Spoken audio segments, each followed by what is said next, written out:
Agents, as new recruits to the Strategic Homeland Division, it is my job to bring you up to speed with what's happened, so pay attention closely as we don't have much time.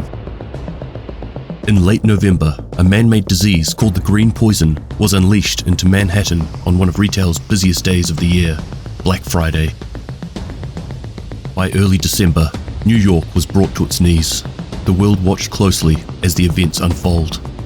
Ultimately, Presidential Directive 51 was executed, and the agents were activated to protect civilians and key locations. It wasn't long before reports started pouring in from first-wave agents about the unimaginable levels of chaos that they were witnessing. Among other missions, first-wave agents are tasked with escorting a local community leader to safety, but find themselves coming to the aid of the Trinity Church, which is under attack by raiders.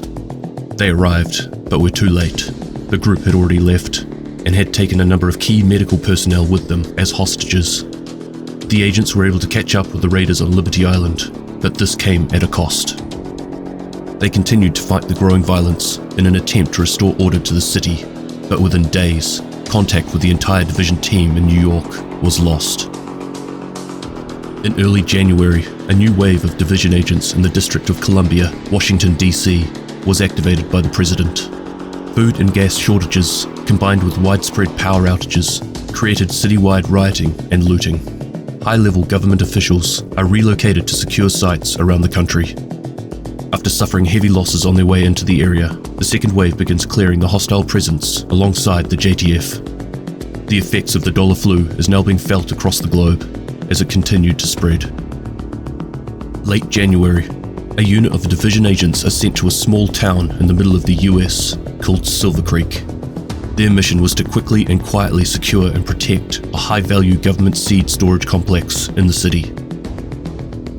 Early February, the city of Boston falls. Massachusetts agents are activated. In Washington, D.C., the situation continued to get worse. The broken chain of command in the US military caused troops to be thrown into crisis. There were desertions, widespread deaths, and the uprisings of hostile factions were starting to get out of control. Early to mid-February, first-wave agents who survived the early events of the New York City outbreak find themselves at the Manhattan base of operations.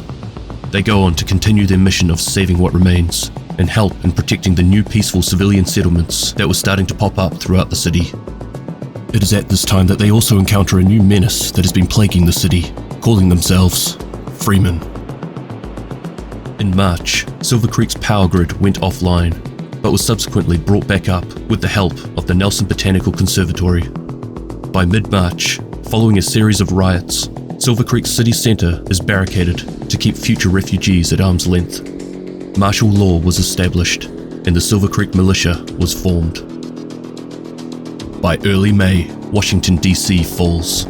On top of this, the SHD network has been taken down.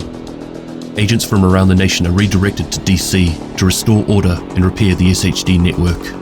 All apart from the agents in Silver Creek. They are told to stand their ground, as the government complex is too important to lose, even in the face of disaster in DC. The months between March and late June is when rural America began its heavy downward spiral, and this was going unnoticed, as support was being focused around major centers. Chaos erupts, people die, and no help comes. By late June, Silver Creek city centre is engulfed by a new wave of riots and refugees. August, DC agents receive a distress call from New York City. Lower Manhattan has been attacked, and the man responsible is someone we've been looking for since the early days of the outbreak.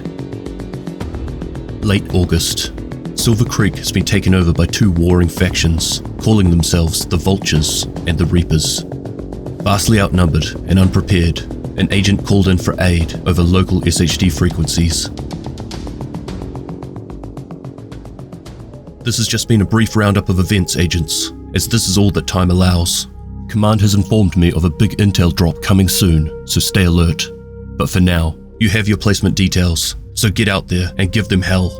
Extremis Malus, Extrema Remedia.